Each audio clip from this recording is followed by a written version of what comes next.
that was, that's why I like San Francisco. It's just full of the oddest people who all have ability to, connect to each other. That was Ron Turner of Last Gasp Publishing. I'm Jeff, and this is Storied San Francisco. Every week on this podcast, you'll hear from small business owners, artists, and San Franciscans from all walks of life, telling stories, sharing personal histories, and trying to put into words what makes this city so special. Welcome to episode 28, part 2. In part 1, Ron told stories about growing up in the Central Valley. He moved to San Francisco in 1967, and a few years later, launched Last Gasp Eco-Funnies. In this podcast, he talks about starting the business that would go on to publish many books and underground comics titles. He also shares stories of Timothy Leary and Warren Hinkle. Here's Ron.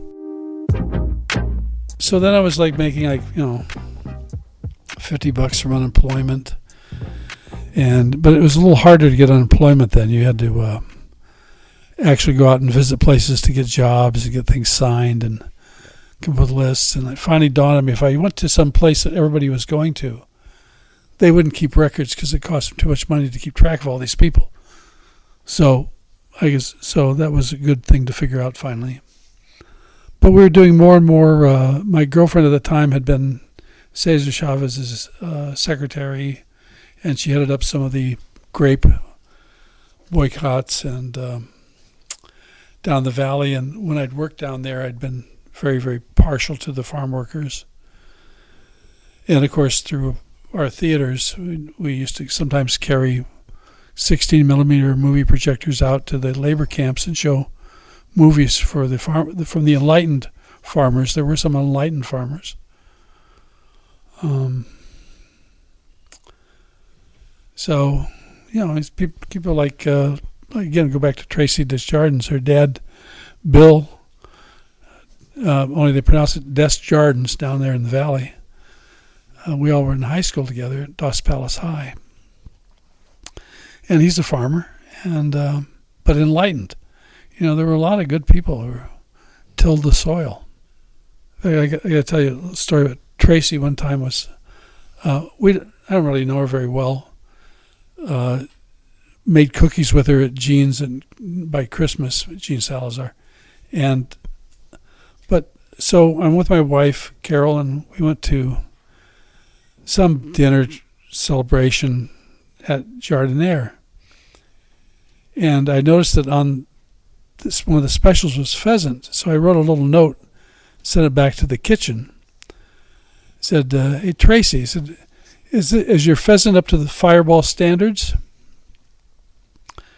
She shot out like a jack in the box out of the kitchen and looked around, expecting to see some smart-ass friend from Fireball that she grew up with. Looked around, didn't see anybody she knew, and went back in.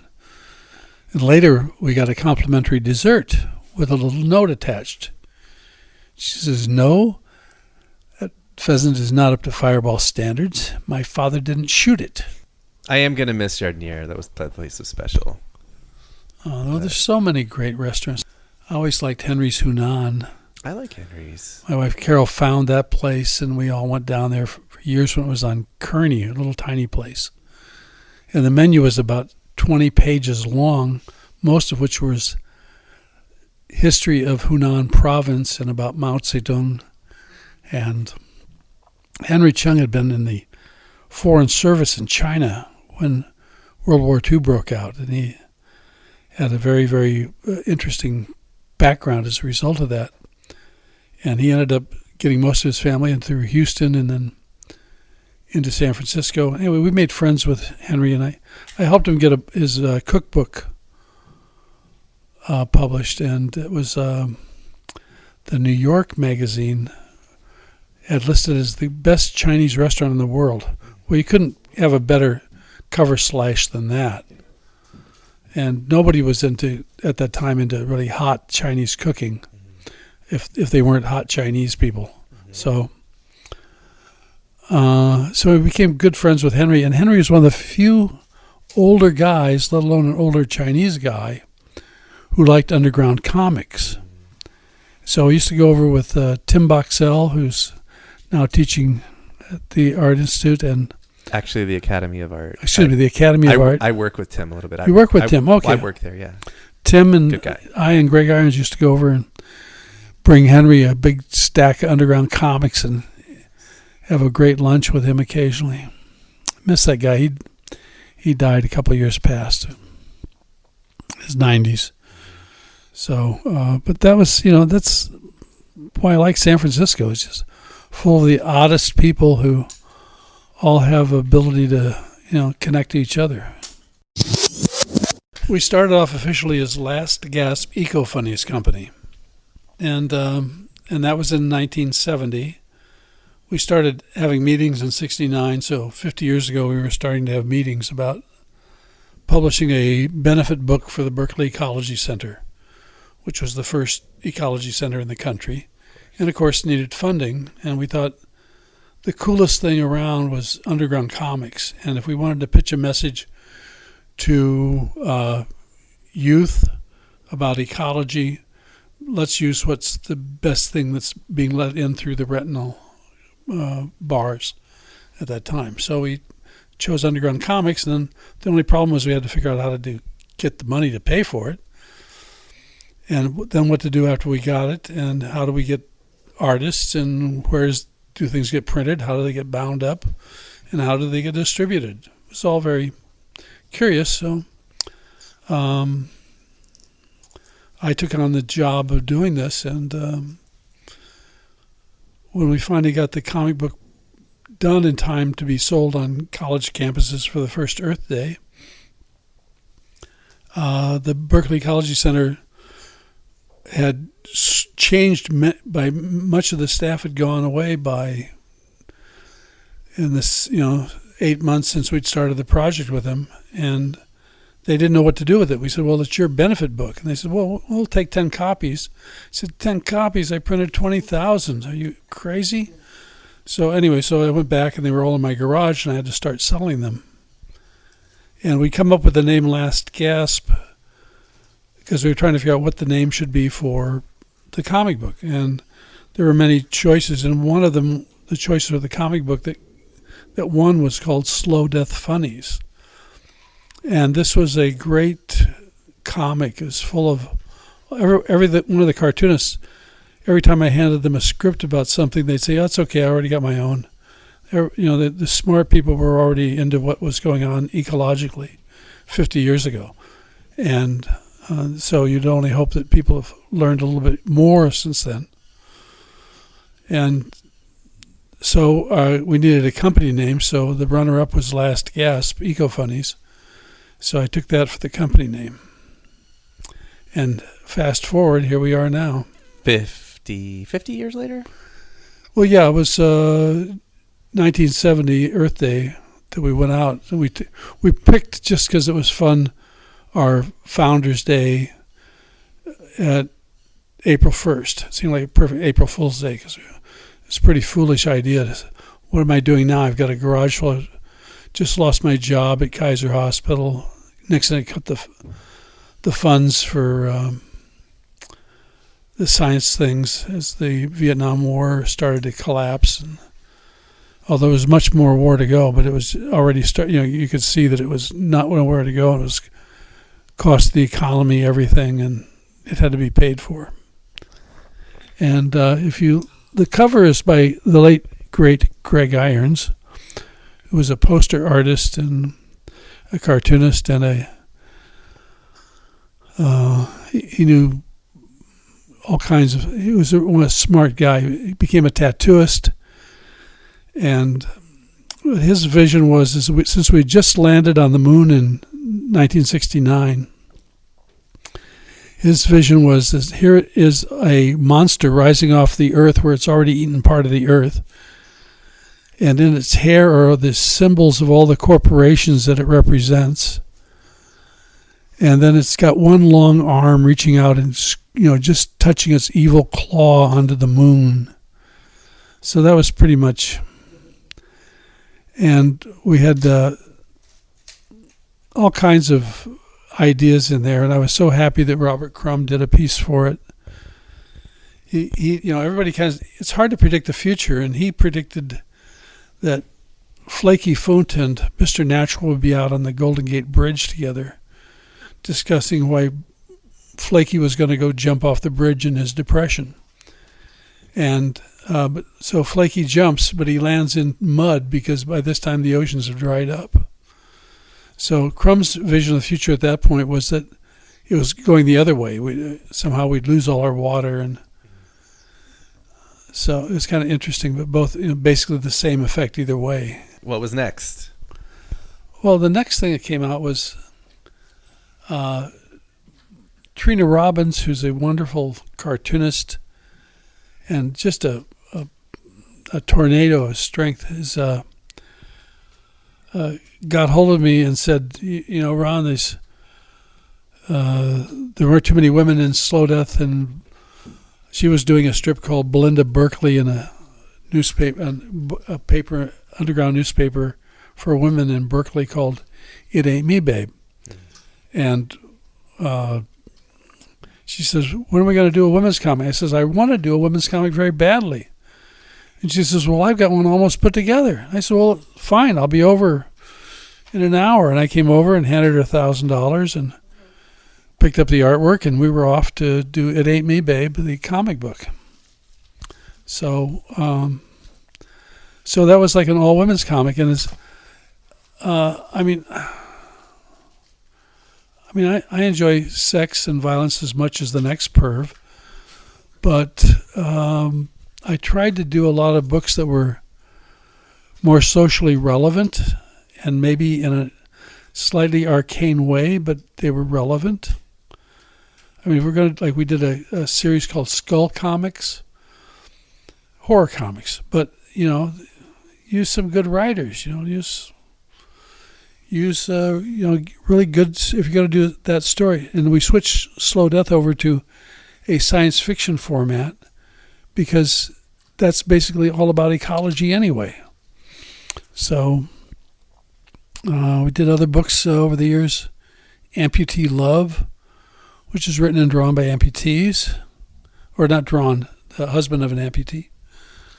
And to my deepest pleasure, UC San Francisco's nursing school ordered 300 copies because they were getting all these Vietnam War spinal injury people back and whose genitals wouldn't work anymore.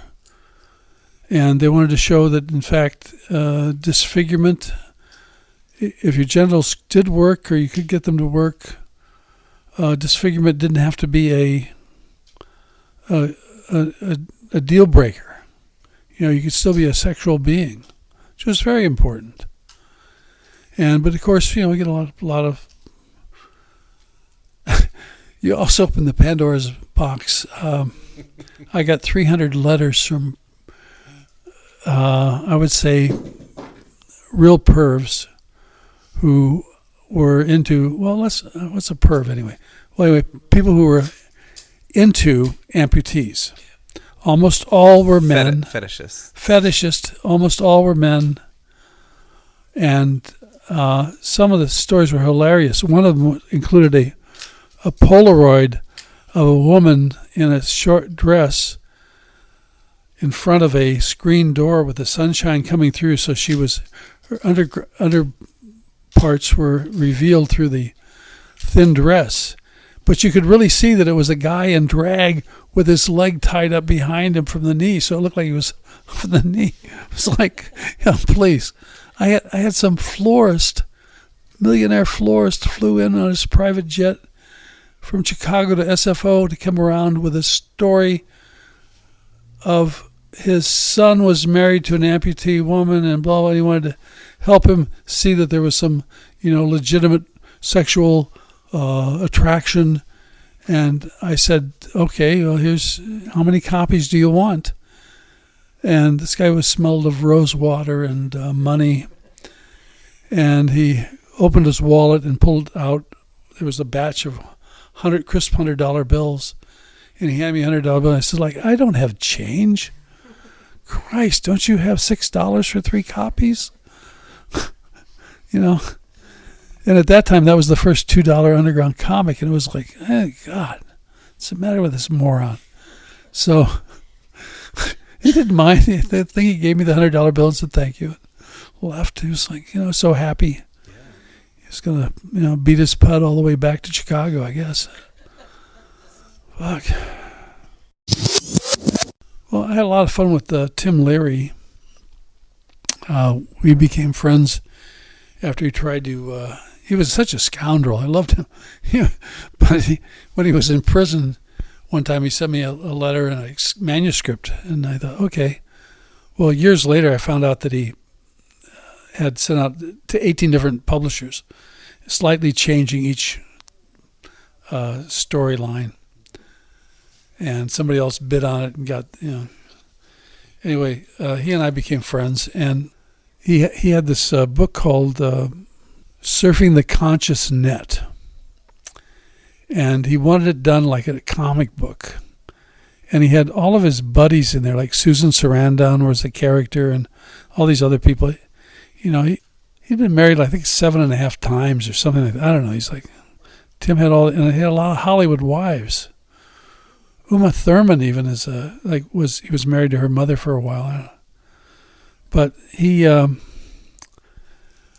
I was working at Kaiser, I was doing studies in allergies and emotions, but we gave these various tests to the people who were there, and one of them was the MMPI, the Minnesota Multiphasic Personality Inventory.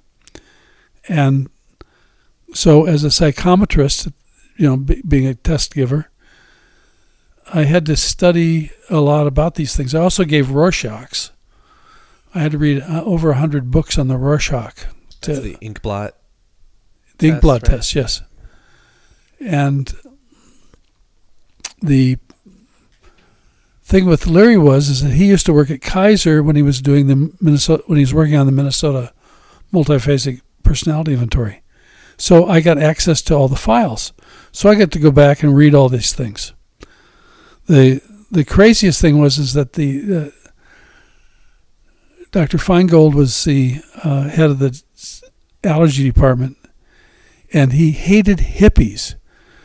But he was really a smart guy. He started discovering all these allergies that people got to things like number 4 yellow dye, which was if someone was taking a birth control pill that had that dye in it, might get an allergy. And he was starting to figure this stuff out. And also children's food allergies was his big things. But he hated hippies. So I had long hair and a beard. And I had to have access to his office because sometimes I needed to find some reference book. And he'd see me in there and he'd start screaming, "There's a hippie in here! There's a hippie in here! Security!" And I have to run. Everybody knew this, that I worked there, except him. He didn't know that I worked. They wouldn't tell him that I worked for him because he wouldn't have allowed it. And so they'd all hide me. I'd be down in closets and things or under desks and shit every time he'd see me. But he was like, it got to be a really interesting game. But Larry's stuff, then if I'd be at a party with Tim, it'd be kind of fun. We'd be talking about his comic book and how much fun he had with it. And, it sold enough to pay for itself. That was the good thing. And we had a grand time at parties, and we get into, but sometimes parties can be kind of boring, especially when there's people doing fan nutty crazy stuff. And so we would just start talking about early learning theory and like Stumpf and Wundt and some of the early 1800s psychologists in Germany. And boy, you want to know a way to turn off people fast? Speak a lot of foreign German words at them. But you were fascinated by that stuff? Oh yeah, well, psychology was really, I loved it. Still love it. It's just, it's very interesting, the mind and how it works, and also the things that really trigger it. My mind is always clicking along. On the way over here today, I was thinking about like, what if certain animal species had developed their own technologies, and we're living now alongside us with their technologies and our technologies, and somebody from our group would be saying, well, these foxes are getting in our way. We have they want to have these little pathways, and they're messing up with our streets. And I'm saying, but then the foxes might also be thinking, like, these humans are out of control. I think we should be, looking at limiting, their late night lighting and all that. And so this just kind of was like a beginning of a thought. How could this really work out down the road? I think all the animals are already thinking that about humans. Well, I think they're thinking about life without humans. Yeah, As is their right. Is that right? And it's Fucking everything up. Oh yeah, we're on the fast track, all right. I wouldn't shed a tear if the whole thing came to an end. I'll tell you, we've ruined so many incredible biological experiments already. It's who gave us the right, And yet here we are at the edge of the continent, this place we love and hate to love and love to hate, called San Francisco. Yes. You touched on it a little bit, but do you want to talk, now that you've been here 50 plus years? Yeah. What is it about San Francisco that you love? Well, I remember when I first came as a kid, up on Hyde Street, there were all these movie studios. And my dad, as a theater exhibitor, would come up and book movies for his theater. And we would stay at since he had been a Marine in World War II, stay at the Marines Memorial Club. And so as a kid, it was like amazing to me. They had these water glasses that had a wrapper around them, and the water all smelled strange because they were putting a lot of chlorine in back then. And I remember I was so fascinated looking out of the Marines Memorial Club window one day, and there was street excavation. Pacific Gas and Extortion was burrowing into the pavement, and the dirt was all red colored. It just never dawned on me that we were all on dirt. This whole thing was on dirt. It was amazing. A lot of sand, too. Yeah. Well, then, and I came up a number of times that way, and we had to wear a suit in San Francisco. You only wore a suit to church in Fresno, or Fireball, or Mendota, or Five Points, Five Points didn't have a church. Huron or Coalinga. But in San Francisco, you're supposed to wear a suit downtown. You had to be very dressed. This is like late 40s, early 50s. Because it's special. It was special. Women wore white gloves when they came downtown. Even the people begging on the sidewalks with, little on rollers with no legs asking for money wore a suit and tie. Everybody dressed up downtown. No bums around here. Guys out of luck. They're out hard times, but no bums. So the culture, the fabric of the culture was, people were like, you had the feeling in San Francisco that everybody was farting through silk, and if you wanted to be like them, you'd fart through silk yourself. And it was just pretty interesting to me. And I came up one time on my own when I was like 16. And I just really lucked out on things. We came up with the Demolay chapter. Friend Clyde and I got to come along with Chet. And Chet was the chapter dad for the Demolay. And Chet was called Fresno's most eligible bachelor. And we came up, and Chet dropped us off at this hotel. And we didn't see him for 4 more days.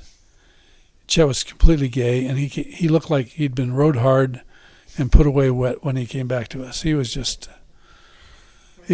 a mess, a ripped collar, just completely hungover, drowsy, grumpy. I'm sure he didn't like the idea of having to sit down and drive for 4 hours back to Fresno. But by coming up here, I got to stay a week on my own, waiting for my dad to come up to do a booking trip for his films. So I had an entire week to spend. It's fabulous. What year would that have been? That would have been 56. Okay. And the hotel was the LaSalle on Hyde, and it was right across the street from the Club Blackhawk. I knew nothing about jazz when I got here. I went over there every night, looking my freshest 16-year-old best, ordered a Coca-Cola. They let me have it. I sat right in front of the band and had an entire week of Cal Jader and Dave Brubeck that I could almost touch their shoes if I reached out to the platform. So that was like brilliant. And in the daytime, I just wandered around San Francisco. I just walked all over. Discovered that we'd come up for the East-West football game. And so I went back through the Haight, and I went back to by where the stadium was. I just wanted to see if I could remember how to get there. Was that at Kezar? It was the old Kezar Stadium, yeah. And then there was the Kezar, the Kezar bar, I forget. But anyway, it had been, been a straight bar when we were there. When I came back by, it was a gay bar. So I thought, like, aha, this whole gay scene going on up here is just crazy. And so you just got to see and learn things and check it out. And so, I think I was like kind of like already being pulled towards San Francisco as a kid. It was exciting. And you go into these various movie offices, and everybody was like so funny. And we'd see them down in Fresno or Fireball, whatever. They drive down every couple of months to show the new pictures, information about the pictures. And then, so I got to know some of these guys a little bit as a kid. And I remember this one guy, he was really upset because he couldn't find his car, which he couldn't remember where he parked. He was so drunk he couldn't remember where he parked it the night before. So the whole sense of alcohol. And then on every corner there was a liquor store, it seemed like on every corner, which it wasn't the same back in the valley. They were hard to find. So just stuff, was very interesting.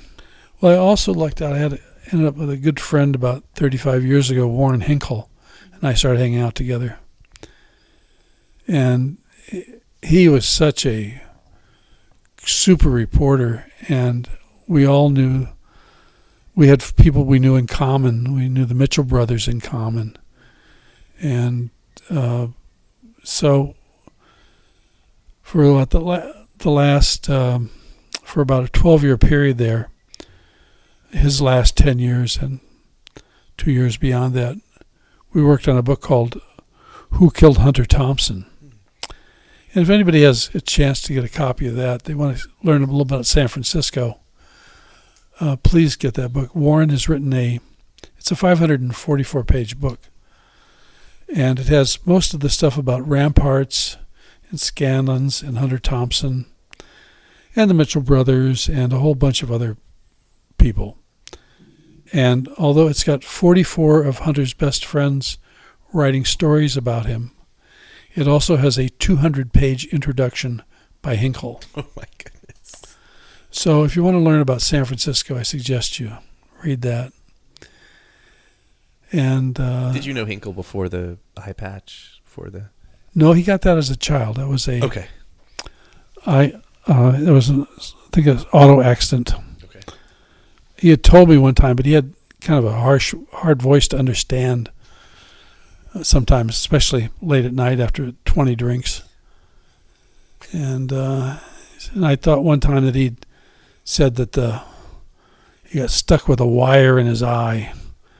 But Hinkle had lovely nicknames for everyone. His one daughter was H, the other was Boxcar. His first wife was Denise, was the brain. His brother-in-law was Science. He liked it. I got named by Dory Seda, great cartoon artist Dory Seda, as Ronzo. And Hinkle liked that. He would always call me Ronzo after that. So he found that out. And Anyway, his dad's nickname was the Wire, and it was because he was that was the family name for the telephone. Hey, the wire's for you, and his dad would pick it up. But when I heard him tell the story, it was kind of a mumbled, wire, so being unable to decipher that particular moment, I thought that he meant that he got stuck in the eye with a wire. But I think it was a car accident. Hinko was great. He took me to the Philosophers Club for a drink one night, and we went over there and we had a drink, and he pointed at a bar stool next to us. He says, "Yeah, that's the one my father died on." I love San Francisco. That was Ron Turner. Join us next week when we'll hear from Mission Creek houseboat resident Margaret Casey. Music for the podcast is by Otis McDonald. Film photography is by Michelle Kilfeather. You can follow us on Facebook, Twitter, and Instagram to learn about some of the stuff we do besides the podcast. All 70-plus episodes live on our website, storiedsf.com, which is also where you can now go to pledge support for the show. If you're listening on Apple Podcasts, please rate and review the show for us. Send comments or suggestions to storiedsf@gmail.com. Thanks for listening.